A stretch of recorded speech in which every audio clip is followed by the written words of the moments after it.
When you talk about wealth, when you talk about poverty, particularly in Appalachia, everybody always excludes the wealth of the land. I say that people look at us and say you're impoverished. I say, well, we define wealth differently. If I have enough firewood for the winter and enough water every day, and I can go out and harvest chicken of the woods and morel mushrooms and ginseng and ramps and berries and nuts and acorns and chestnuts and walnuts and all the bounty of the forest, that's wealth. And that's also what we lose when we lose our mountains in this fashion. So it's much more than just, well, you need jobs. Well, do we? The valley. And as I mentioned, there's a creek at the bottom of that valley. That's how that valley was formed. That's where the water's always gone. If you look to your right, you'll see the top of a valley fill. So this valley used to look exactly like that valley, but now it has the top of this mountain in it. And so that's what a valley fill is, and it covers up that stream below.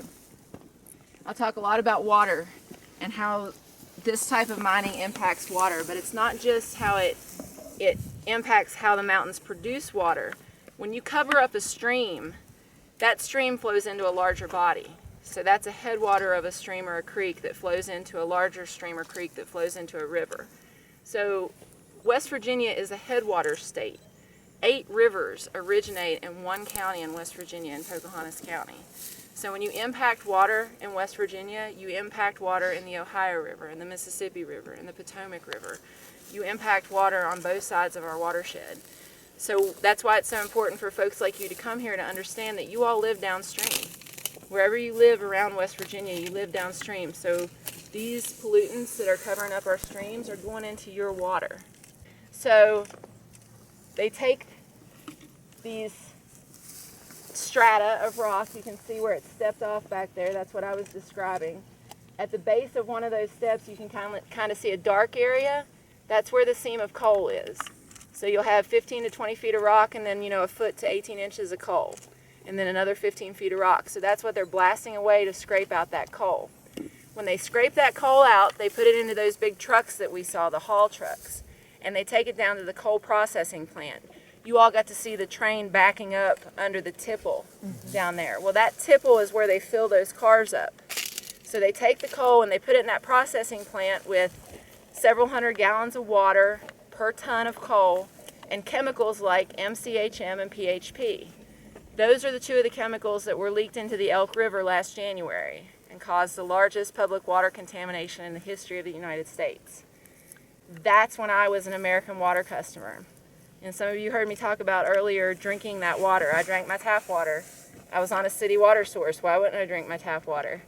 I put it in a humidifier every night and humidified it and blew it into my face in small particles. I cooked with it. I bathed in it. And then I found out that there was poison in it.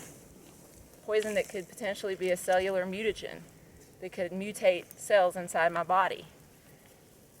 Wow. Wow. One of the things Larry Gibson always said was, I am not collateral damage. I am somebody. You can't just come and take my land because you want the coal that's underneath it. I never felt like collateral damage until that day. I walked in from work. It was middle of January. It was January 9th. It was a cold winter.